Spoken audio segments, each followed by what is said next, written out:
আসসালামু আলাইকুম রহমতুল্লাহ বরকাতুহু। তে বন্ধুগণ, আশা করি আল্লাহ পাকের রহমতে সকলেই সহি সালামতে আছেন। তে কবি গাজী একটা সালে ইউটিউব চ্যানেল 017140885009 এর পক্ষ থেকে আপনাদের সকলের প্রতি রইল একান্ত আন্তরিক শুভেচ্ছা ভালোবাসা।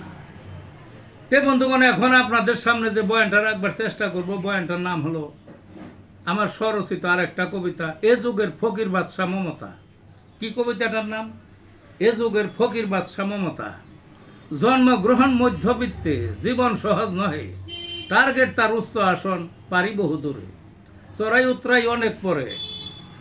উতরাই অনেক পরে রেলমন্ত্রীর পদে, শেষে হলেন মুখ্যমন্ত্রী। 1.5 দশক চলে, ধন কামাই ব্যাপারই নয়, অন্যেরা যা করে কিন্তু না সেদিকে নয়, রইলেন পৈতৃক ঘরে। ঠাকুর দাদার টালির ছাউনি, বৃষ্টিতে জল ঝরে, রাতের বেলা ইঁদুর দৌড়ায় বাঁশ নির্মিত চাঙে। সেখানেই তার বসবাস, সরকারি হল ছেড়ে, সাদা মাটা অল্প খাবার, জানটা যেন চলে। মোটা সুতির সাদা শাড়ি পরেন জীবন ভরে, পায়ে শোভা হাওয়াই চপ্পল, গরিবে যা পরে। মানব সেবার এমন নেশা, বিয়ে গেছেন ভুলে, যানবাহনে বিরক্তি বোধ, চলেন পায়ে হেঁটে।